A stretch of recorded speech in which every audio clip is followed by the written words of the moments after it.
and thanks for joining me for another episode. Right now, I'm joined with a 20-year veteran journalist, and obviously a friend of the network, and a cannabis futurist, widely respected in both modern media and drug policy circles. Was the Denver Post's first ever cannabis editor in 2013. You may remember the Cannabist, and he's been so minded, but now, and as of late, he has been operating one of the more aforementioned PR agencies out there, or a journalism-minded agency called Grasslands, and we love to go and work with him and his team, where there's a lot of clients to get the chance to go and join us here on the network, a lot of great names and voices out there. And joining me right now is the founder of Grasslands, a journalism-minded agency, the founder and CEO, Ricardo Baca. Welcome back to the program. What is up? Thanks for having me back, Brasco. Hey, my pleasure. I know we had you on NCIA a few months back, actually, matter of fact, but there were a few things that came across that in this time around, we wanted to go ahead and touch base with you on, and we'll start with the most current. One of the things I saw that was very interesting to look across the board was we just had in Denver, Colorado, which in Colorado you are based, was the MAPS conference, or the Psychedelic Science Conference, which had 12,000 people attending the show. And you were on LinkedIn. I saw that you were kind of making some mention of it. Did you go to the show? And what can you tell me about, from the people that you know that went? I like to get the idea of the cross section, because from when I looked at the speakers, the attendees, the sponsors, there are quite a few cannabis related companies and kind of cannabis related folks that made their way to speak there or participate at the show. It was a good scene, man. I was fortunate enough to make it over there a few days. Multiple colleagues were over there. I know I wanted to see Andrew Huberman and a couple other panelists. It was just kind of, it was pretty powerful, recognizing that MAPS is reporting that they had roughly 12,000 attendees. That's massive. It's the biggest psychedelic conference in history. It just really is a signal to where we're going with this industry. At Grasslands, of course, when we first launched 6.5 years ago, I always knew that we would always be involved with the global cannabis industry, but I also knew that that's not where it would stop. And so we really have loved expanding our work into the psychedelics world. And we've represented, research-based nonprofits, drug development companies, and even religious organizations applying under RFRA for legality. It has been such a joy to be able to learn more about this space, more about these substances, these plants, these mushrooms, and these straight up chemicals. So, and PS23 really was a natural outgrowth of that, and how wonderful to have that right here in our own backyard in Colorado, especially since we just decriminalized statewide in November and are currently setting up the infrastructure for legal psilocybin mushroom care centers, which should open for the first time in 2025 in Colorado, making us the second state to the punch after Oregon, of course. Well, in the same way that cannabis was opened up for markets, the first one of the first markets to go ahead and open up for business was Colorado, back with back over a decade ago, and now we're back to the same thing again, back being the forefront of psychedelics. One of the things I noticed, obviously, being in media, and obviously we've always talked a lot about media portrayal, and even why I even set up when we had our USCC Expo event, we actually had you, front and center at a panel to talk about media portrayal. But I want to ask the same thing now. When we look at what cannabis and how the portrayal is, we always get hit pieces out there and things like that. This time around, the Psychedelic Science Conference, I saw articles specifically long-ranging and very detailed from Vox and Rolling Stone talking about it, and looking at what they're saying, very positive, and a lot of things. I want to just take one thing from Vox is, they talked about the sanity of it all, that the logistics ran relatively smoothly. There was 11 tracks. I don't even know how they did it, but they did. Audience behavior members were mostly behaved, haven't been offered illicit substances even once. And the talk of inclusion, they talked about the cross-section of psychedelia might optimistically suggest a synthesis between the bacchanalia of the 60s and the straight-laced bureaucratic vibe familiar to today's conference culture. So they're saying that, unlike there might be a different vibe and a different feel at the cannabis conferences. Obviously, there's a professional component, but that the media is more welcoming to psychedelics. What do you say?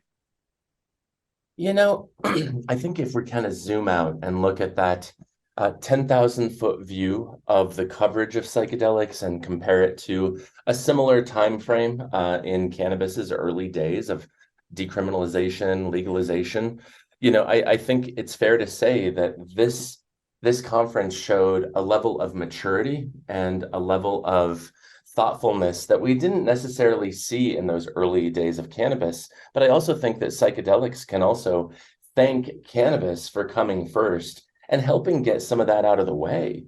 Brasco, I think about back in the early, 2010, 2011, as those activists and advocates in Denver were getting ready to put pen to paper to write Proposition or Amendment 64, to put it to the will of the voters in 2012. And then, of course, those sales started on January 1st, 2014. At that time, nobody had ever legalized weed, adult use, recreationally. And so that was really transformative. And at the same time, they did what they thought they could get away with at that time, meaning, what was polling favorably. They knew that just straight legalization, that was going to be a challenge in its own right. And they also knew that some of these other elements they wanted to get in there, like social equity clauses, like what else might it be? Social consumption, things like that. Mm-hmm. They knew that if they put that into the amendment, into the ballot language as it existed, they would have had a hard time passing that initiative back in November of 2012. And so cannabis really came along. Those early initiatives, those early pieces of legislation were incomplete. Everybody knows that. And now we've seen iterations not only in the state house in Colorado, Washington, Oregon, some of those early adopters, but we have seen new markets come online with more thoughtful iterations, taking into consideration things like social equity and public consumption and delivery immediately off the bat. And so now that you have this kind of foundation that cannabis helped build, now psychedelics can come along and ideally benefit from that experience. It also helps that these are two vastly different industries right now, as we know. Anybody 21 and over can walk into stores all over Canada and many states, east to west coast in the US, and buy recreational cannabis. And that won't be the case for psychedelics for a very long time. We're talking about legalizing under therapeutic modalities. So this is going in and using psychedelics with a therapist, psychedelic assisted psychotherapy. And so that's really what we're looking at in Colorado and Oregon, which is obviously even vastly different from those early medical marijuana infrastructures like what we had in California. So I do think that psychedelics and this industry, this movement is moving along really briskly, and it is a professional setup. You have to be, especially when you're talking about clinical trials and going for that FDA approval. But I would argue that psychedelics has a lot to thank cannabis for in terms of really laying an important foundation of knowledge and experience. When we were looking at this about 10 years ago, like you said, with Prop 206, the idea was that we were looking at what Colorado was going to be doing. And I'm sure Colorado, in retrospect, if they could have passed the kind of legislation that New York did. Because that's exactly what you're kind of saying with that. New York did put the extra parts that they could. But it's like, I look at the way where when you're trying to get into something here, it's the negotiations. The demands are very high, but then you have to just go ahead and basically bring it a little more generic, a little more pliable so that it can get passed, so that the government legislatures that are not aware of what's going on here can get to that. And like you said, the framework for psychedelics to go through, taking a bit of the same road that cannabis has laid out, is absolutely right. But the other difference that I remember when one of our shows we had launched here on the network last year, and he made the point, and it was like, it's when the light switch hit for me. We don't need to worry about Congress to approve. We just need the FDA to approve. And basically every year, the FDA will approve a new form of treatment, whether it's psilocybin, whether it's MDMA, whatever it might be. They're all waiting to just get those put across to approve. And once it does, the door's open. And when states want to legalize it, they can. And that's the part that just said to me, wow, I can see where you're going to see a ramp up much quicker for psychedelics. And I think that's also where I would imagine investors are getting much more involved. But then I think the same people that invested in cannabis anyway are looking to invest in psychedelics. When you looked at who was there at the show, did you see a lot of familiar faces of cannabis that you were surprised that, wow, there's more people that came for this? And even though it's in Colorado, yeah, right. But it wasn't just as, exploratory. It's because they were actually getting ready to go and put some money in. I actually was not. I wasn't sure what the scene would be like because I've been to a couple psychedelics conferences where the overlap was pretty considerable. Yeah. Lots of cannabis professionals at the psychedelics conference. This one, there were plenty of us, certainly, running into old school friends from California and Colorado. Without a doubt, there were some there. But more than anything else, it was new faces. And I loved seeing that because I think we all can agree that all of these spaces that revolve around progressive drug policy reform, we really do need that infusion of new talent to really make sure that these industries can thrive, but also can move forward in a responsible manner. So yeah, I was a little bit surprised I didn't see more familiar cannabis faces in the audience at PS23, but at the same time, it was great to meet so many new friends. In fact, my colleagues and I hosted a party on the Thursday night of PS23, the Grasslands nightcap. We had like 250, 300 people over to our office, and it was a total jam. A really good party, spilled out into the parking lot, nothing but good vibes. And again, just great to meet so many new collaborators and friends. And I look back and I see even Rolling Stone was talking about the fact of just the kind of conversations being had there.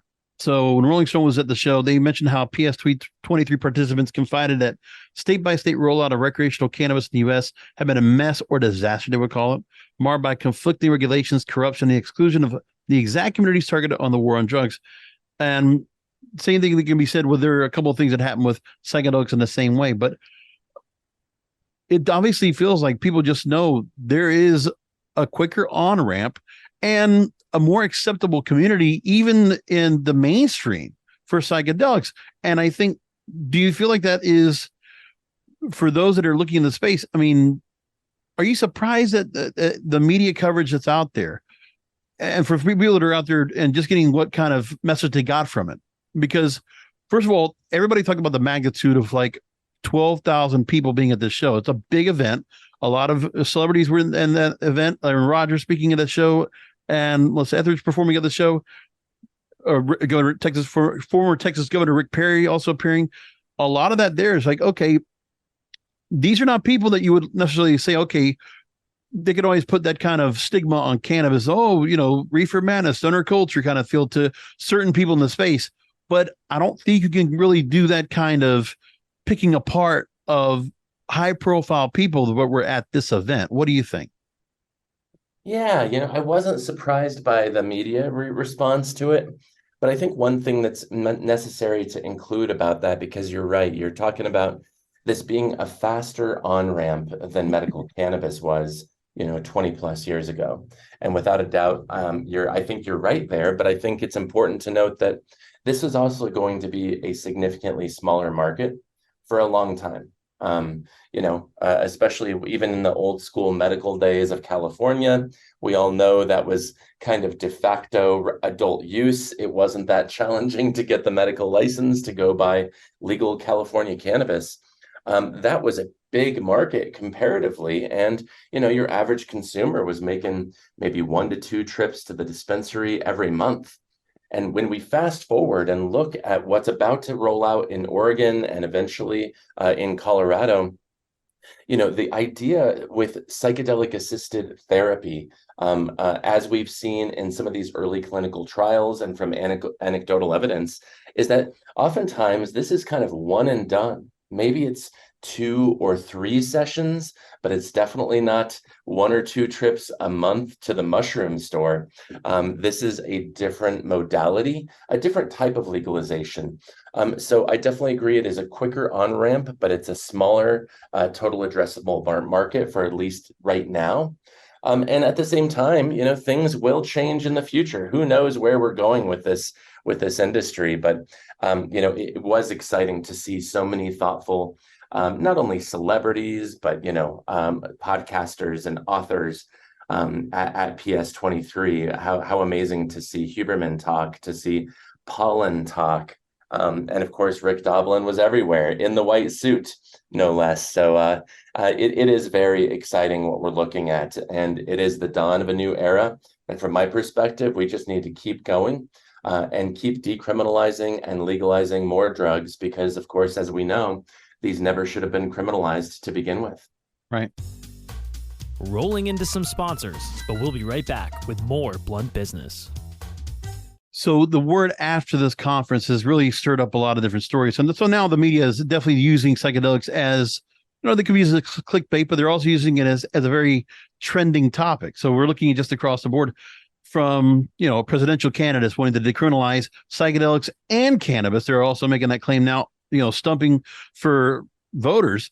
The same thing goes for, Benzinga also writing about it. They also talking about if there's a good comparison with cannabis, that, the path to legal psychedelics, cannabis is often mentioned as a test case. They're both scheduled, but is cannabis's route a useful marker for the one that psychedelics might take?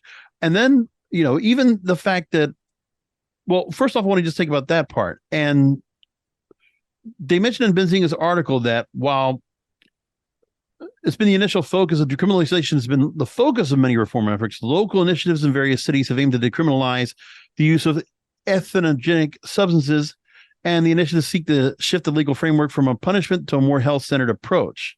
So while we're waiting for the FDA to go improve various treatments, in the same way we always talk about the criminalization of cannabis, could psychedelics get that same argument, but actually get it passed? You mean from a federal perspective? Yes.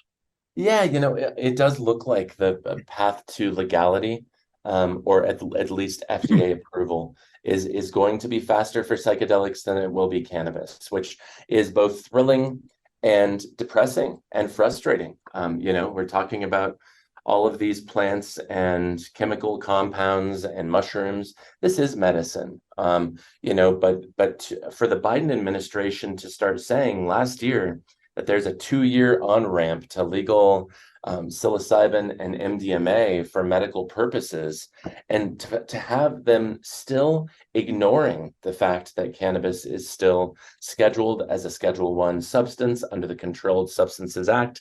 It's still federally illegal. It's a big swing and a miss, in my opinion. Of course, we should be decriminalizing, legalizing all drugs. No qualms about that. However, it's just unfortunate that cannabis is still being ignored in this conversation because you have a sizable industry in this country. I mean, how many hundreds of millions, billions of dollars are we seeing in sales? And yet these responsible businesses, these players, are still getting absolutely screwed over by the federal government, not only the IRS, not only the banks, on so many levels. And so we really need to see some sort of federal rules and regs and legality reform. We need to end cannabis prohibition right now, as we are marching toward ending the prohibition on psychedelic substances as well. The other part that's also the cross section is the research and development, for the fact that, you have Johns Hopkins University that was there at the show. We actually, our Beyond Psychedelics program, they actually interviewed Matthew Johnson from Johns Hopkins and their psychedelic research facility. And then we also know that Stanford's also put out information about that. And, and also with Johns Hopkins, we also talked to Albert Garcia Rameau. We mentioned him from a previous episode as well.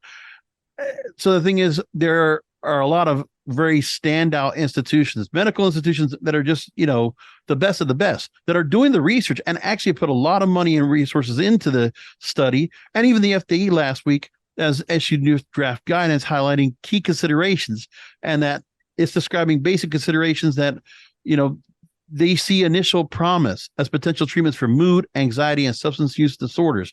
It's just great news.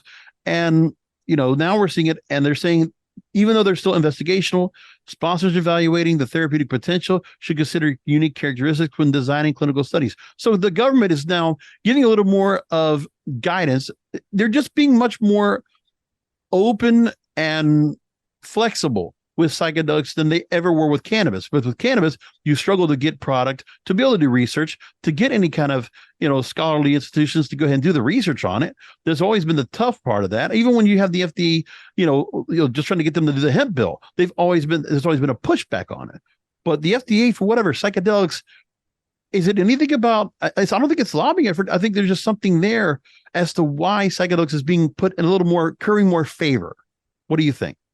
Yeah, well, I think it's 100% because of these early clinical trials that are showing so much encouraging evidence in these early days, especially as it relates to MDMA and psilocybin, You're right that it does all come down to research. And right now, it's easier to do high-level, clinically controlled research on psychedelics than it is cannabis, in part because of that kind of challenge that still exists for weed. I think of our friend Sue Sisley suing the DEA because she did a $2 to $3 to $4 million study on cannabis and veterans with PTSD, but she was forced to use government-grown weed, which does not resemble the flower and the cannabis being grown in the modern market right now. And it's just a sham how the U.S. federal government has really maintained the prohibition on the plant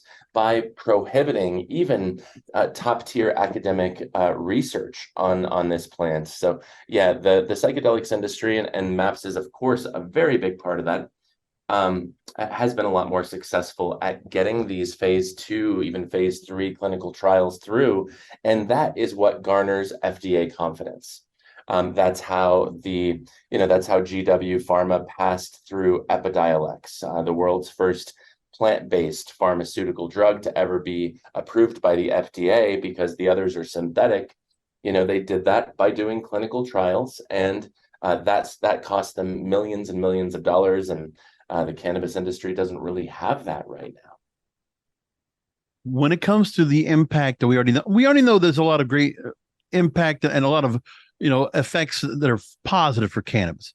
But when you're looking at the fact of some of the things that really do stand out when it comes to psychedelics, when you say, okay, that it's able to go and do real treatment when it comes to anxiety, substance disorders, PTSD, depression, like just some of the things. And, for getting rid of serotogenic the SSRIs, the medications that, therapists or, behavioral types will be giving to their patients, psychologists or psychiatrists, those kind of things, to be able to replace this with something much more organic and natural, and be able to have this chance to do this here. Even the fact that you're having where they said psilocybin and MDMA are breakthrough medications or treatments, breakthrough therapies. Let me quote that correctly. And designating that the clinical evidence shows a substantial improvement over standard treatments for a particular medical condition. To the whole talk about the opioid crisis, whole talk about SSRIs and all these medications are not good for the kids. The kids that are still there's still a suicide rate is a bit increasing right now among younger people. We want to be able to curb this. If this was something that was being offered, a ketamine clinic or MDMA or ayahuasca, whatever it is, if this treatment can help to, in some of the studies I remember reading from was Imperial College in the UK, it could not only just treat depression, but get rid of it. That's game changing, would make such a big difference. And then, that wouldn't even make any difference in terms of, curbing anything with cannabis, because cannabis can still be used in some parallel fashion along with psychedelics. I don't think there's any, you could be doing that. So it just looks, there's a lot of promise there. Do you feel like that's going to be something that's going to be continued? And do you think that, the path to legalization is starting to become where, it's like the hare and the tortoise? It looks like psychedelics might go ahead and take the lead and might go ahead and get past the finish line. Yeah, I mean, what is the finish line though? Really, I think the finish line isn't there until this is available and legal throughout the globe and readily available to anybody who needs it. So, I mean, I think we're a long way from that. But to your point, I really do see the progress that we're seeing with psychedelics in the research realm, continuing to, to evolve, really. And I do envision that we're going to be seeing some successful phase 3 trials and some very encouraging things here. And that is why the Biden administration is already talking about eventual, legality and pathways to access.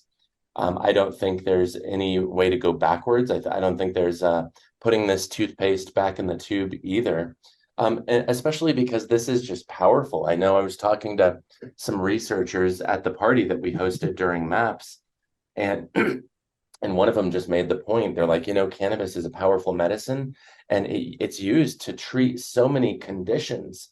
And that's how we verb that. That's how we phrase that in the conversation around cannabis, medical cannabis. It's like qualifying conditions.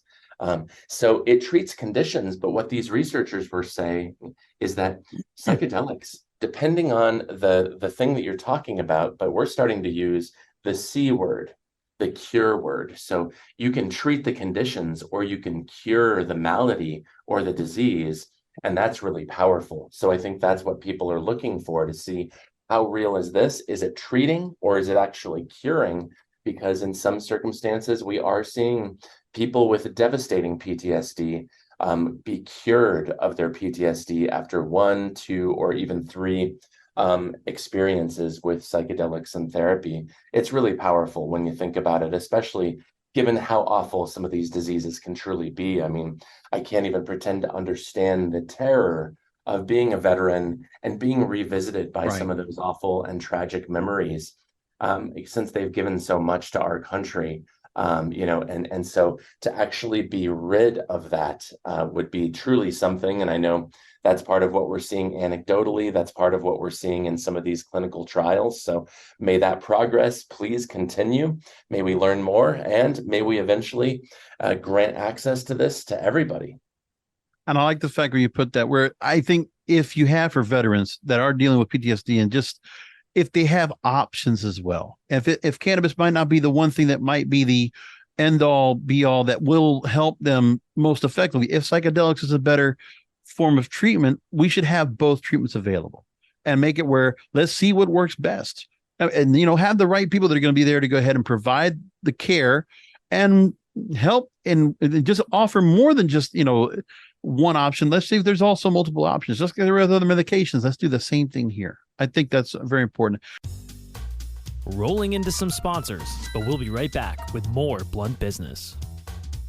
In the political front, Ricardo, there was a story from insider.com where, very outspoken Democratic Representative Alexandria Ocasio-Cortez actually talked about how she spoke to the Washington Post about that President Biden already has a bit of a regressive and questionable feeling on cannabis policy and moving that forward. So the fact that we have bills bipartisan, both sides, we've talked about it on Blunt Business plenty of times.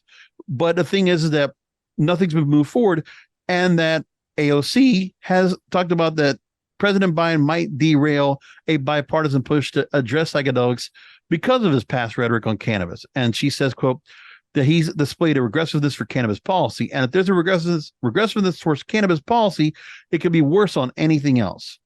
And, she's trying to remove federal limits on scientific research for psychedelics that have blocked further study of the drugs. So kudos to AOC for sounding the alarm for this, also trying to do work in New York State to go ahead and get more research done. So that's great. But there's just people in power that still just do not understand the benefits here. And, does that sway interest in voters to say, okay, we need the right people in that are going to go and make these changes? The ones that we already know, people have already written about, already set up bills, giving the right guidance and say, FDA, go ahead with what's going on with order you're making plans. The research is proving the point. Start approving what's necessary in medications out there, and let's get this out to the people. What we're hearing from our clients and our partners and our friends in DC inside the Beltway is that it's really a question of political capital. And any president or any political figure only has so much of that capital to swing around. And it's pretty clear, especially after the last few years, that cannabis is not at the top of Biden's list where he's choosing to spend that political capital. So I'm thankful that there are folks like AOC, like Earl Blumenauer, even Ed Perlmutter, who just recently exited Congress last year. Right. I am so thankful that we have those loud voices there to keep this top of mind when the president of the United States is not keeping it top of mind himself. Reminds me of our governor here in Colorado. Shout out to Colorado Governor Jared Polis, because he was in the U.S. House of Representatives for many years, and he was bringing up safe banking for many years and putting that out there, really positioning it front and center. Even at one point, I remember back in my journalism days when I was reporting on the cannabis beat for the Denver Post, at one point, Polis positioned a bill that would have put cannabis federally under the ATF. So it would have been the Bureau of Alcohol, Tobacco, Firearms, and Cannabis.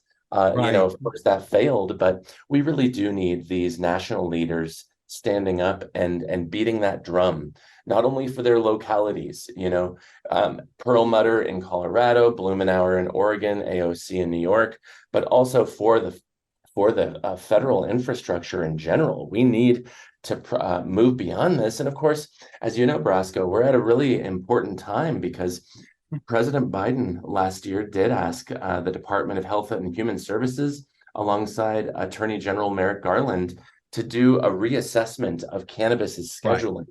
And as we know, it's so wrongfully scheduled, but it also could be more it could be scheduled in a worse way if we go Schedule 2, Schedule 3, as opposed to purely just descheduling it. So there's a lot hanging in the balance right now, purely with that decision. We know we're not going to get federal legality anytime soon.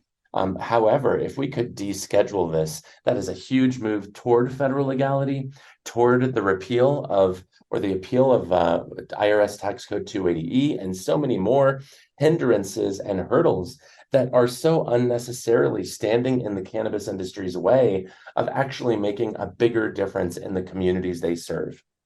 So I'm going to unpack a few things there. When it comes to Jared Polis, we're going to talk about him in just a second. There's more to talk about him in the case. But when you're looking at those out there, I'm going to just say myself, I think there's a lot of policymakers that are getting the right idea, and they're backing the right deal when it comes to bills, and it's bipartisan. It can be on the Republican side, Nancy Mace for the bills, or it was Cory Gardner, and then on this side now you're seeing where AOC is now teaming up with Representative Dan Crenshaw. But again, these are both high profile. You see them on camera, you see them in interviews constantly. People know them in the national sphere, and they're also looking to further broaden the ideological coalition in Congress about addressing the growing interest in psychedelics. So I can see where they're going to put a bill together to make it where the FDA goes in and pushes across legislation. But I think what's wrong is that at the very top, whatever information is being given to President Biden, it's the wrong information. And there's a lot of posturing, because not only did he have that part where, the possible looking at the scheduling, but there was also the whole story about, dropping cannabis convictions, but there was for federal convictions. And when most of these convictions are on the state level or the local level. And there might be some things that are said about that. It's like, again, it might play good in terms of visuals and in terms of just placating, but there's not really anything behind it.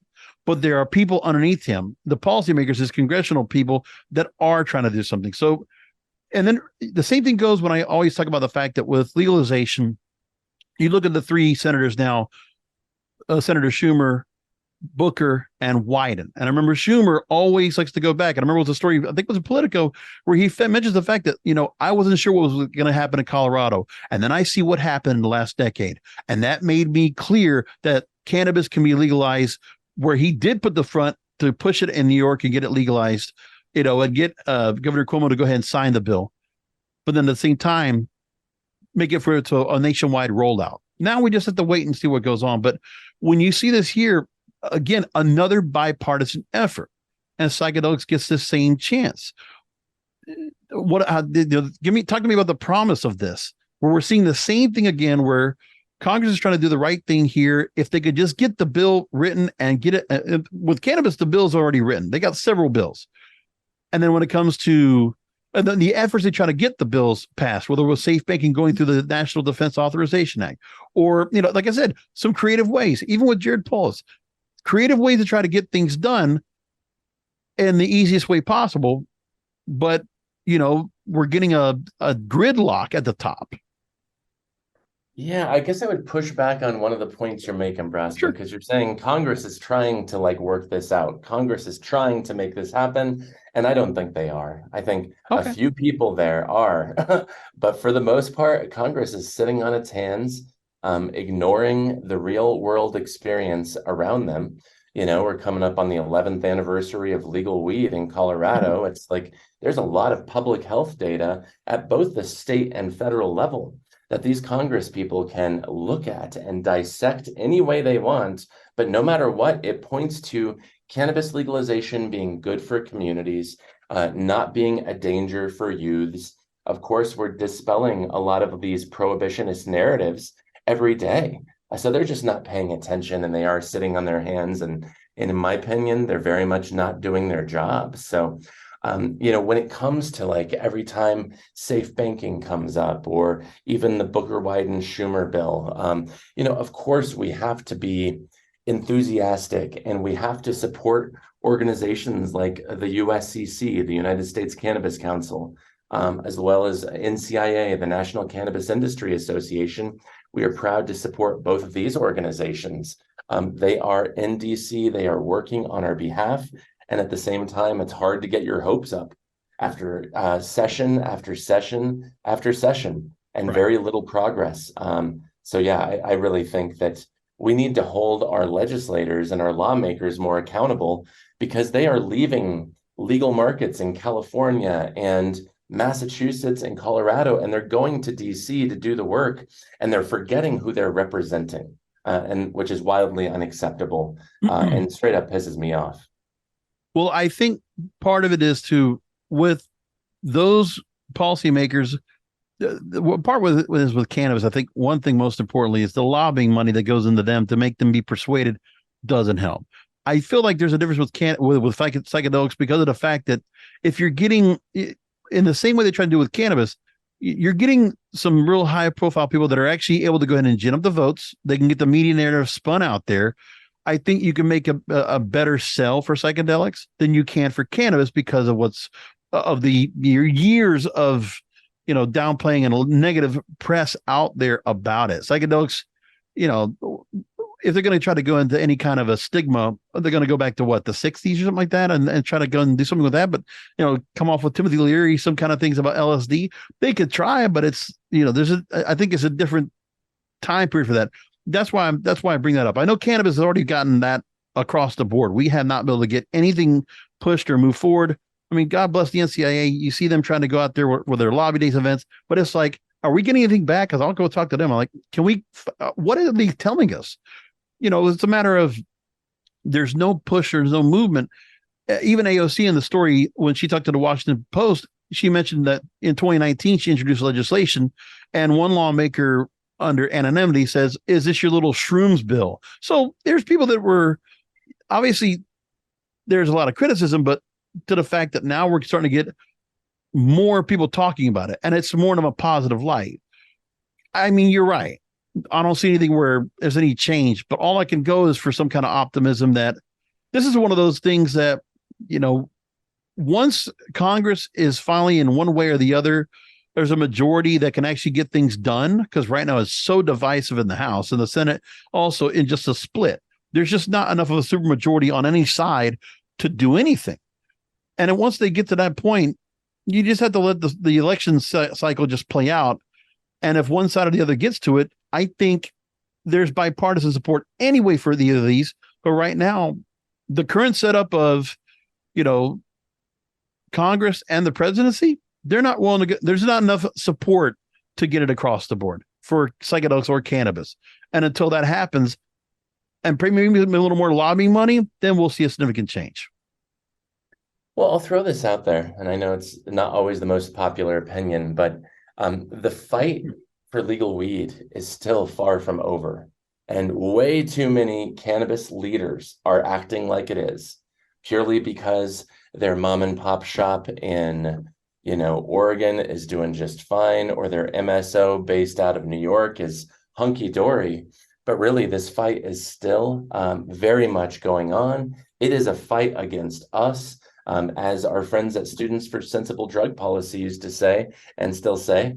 The war on drugs is a war on us, and this war is far from over. So we need to stop acting like it's over, like we won, just because we've legalized some states, and we need to be in these people's ear. The squeaky wheel gets the grease. Give us the grease, but we won't get that grease of legalization, of tax reform, of banking reform, unless we are the squeaky wheel. So we need to stop acting as if this conversation is null and void. Oh, we legalized cannabis, great. No, we haven't. This is still federally illegal, and all of our businesses are suffering massively, in part, mostly because it is federally legal. One other thing I also want to bring up, if we're going to just wrap things up, is just that the Veterans Administration, I should make this point that they also mentioned in the Insider article, and this is back in January, that they are partnering on drug trials to study how psychedelics can help with PTSD and other disorders for veterans. So there are organizations within the federal government that are making the attempt. We don't necessarily need to worry about Congress right now for psychedelics legalization. And I still say for cannabis legalization, that's 3 to 5 years down the line at the earliest. And maybe safe banking in the next year, but everybody can just wait on it. But that's why I think that's also the discussion that's important here, because those that are listening to this program that are looking to invest, they're trying to figure out, okay, we can wait for states to continue to green light. Interstate commerce is still something we can't do yet until there's a lot of things that are going to stunt a little bit of the growth. There's still a growth spurt going on, but it still is a controlled spurt. We just have to wait for each state to continue to green light. And then, there's just a way to keep doing it, but it's hard to be able to do any kind of a real national footprint.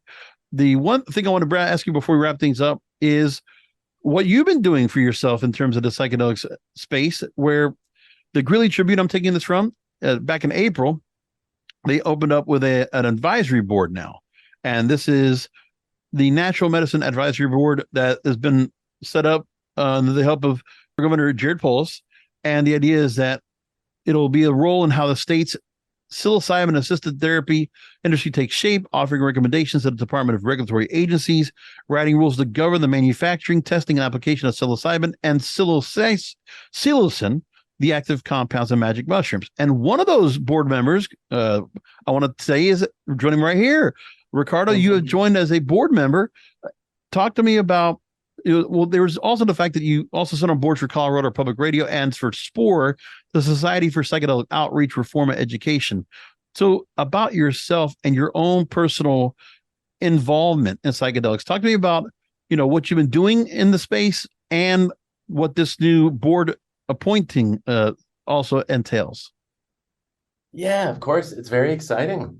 Still kind of new. I guess we're 4 months into it or so. But yeah, when Governor Polis appointed 15 of us on this Natural Medicine Advisory Board, he ultimately charged us with writing those regs and rules and policy for the therapeutic infrastructure ahead of us. It's a 7-year appointment for me. I sit on a couple different subcommittees, including the harm reduction subcommittee and the indigenous use, spiritual use, religious use subcommittee. I sit on there with some really amazing professionals. It's mostly PhDs, but it's also some law enforcement, professional EMT world, as well as some people who are in that world of psychedelic assisted psychotherapy or various modalities of therapy. So very smart people on the board, very big and important work ahead of us. And, everybody is welcome to join the meetings. They are all public, which is why I can only talk about limited aspects of it, because this is a state government initiative. And it's really important that all of these conversations happen in a publicly available forum. And so would highly recommend everybody check out the state of Colorado's website, because that's where you find them. really interesting conversations happening right now on all of those things that you just mentioned, Brasco. So thanks for the shout out, and a big shout out to my colleagues on the Natural Medicine Advisory Board. Some really amazing people on there. And ultimately what we're doing is just writing those regs and rules for the market ahead of us, which will be dictated by the language of the ballot initiative itself. And of course, the recent rules that were just created by the state legislature in the last few months. Fantastic. Well, and I know you're in there for a 4-year term, so it's just a matter of where things going. I'm glad the governor decided to put this group together. And again, along with the legalization of Colorado, everything's all set in play and ready to go. Really wonderful stuff. And as we wrap things up, I want to go ahead and give you a chance to talk about Grasslands, which, by the way, I must say, working with the folks that you've had with Rebecca, with Gretchen, with Molly, and with Lauren, and all that we've worked with, it's always been great to work with your team. Eric has been so top notch. You've been great to work with, and it's always been really wonderful to work with you these last few years. And, as everybody knows, a lot of cannabis companies out there, they're always looking for representation in terms of their marketing, in terms of their exposure, and being, getting their image out there, the brand out there in the right light. So for those companies, I would always say, if you want to talk about one of the very top of the game, I always would go ahead and give a lot of positive and high grades to Grasslands. So for those companies that are looking for that kind of help, take a minute to go ahead and let them know about mygrasslands.com and what they should do to go ahead and connect with you and your team. Of course. Always appreciate it, man. Yeah, if it's ultimately about brands that are looking for that external help, they need that supercharge. Maybe you're not hiring for PR, or you only have a limited sized marketing team. That is really when you've grown to that aspect where it's time to invest in marketing. And oftentimes the best way to do that is bring in an agency, because when you hire Grasslands, you're ultimately hiring 24 people who have your back. So our biggest department is public relations. So when we break down that media paradigm, we're always looking at owned media, paid media, and earned media. So PR is all about that earned media, but we also work heavily in the owned media space with our content marketing program. And we work a little bit in the paid media space in these early prehistoric days of cannabis advertising, but we have a really strong LinkedIn advertising program that's pretty dialed in. So I'm really proud of the work that the team does on a daily basis. And I appreciate your kind words. We wouldn't be where we are without really tremendous partners throughout the media paradigm, and you're definitely one of them, man. So appreciate that, and everybody can learn more at mygrasslands.com. When you're ready for that supercharge, when you're ready for that outside boost, give us a call. Ricardo Baca, founder, CEO of Grasslands and Journalism Minded Agency. Thanks again for being on with us. Really appreciate you taking time out. Thank you, brother. Always good to see you. And thank you, listeners, for tuning in. We'll talk to you next time.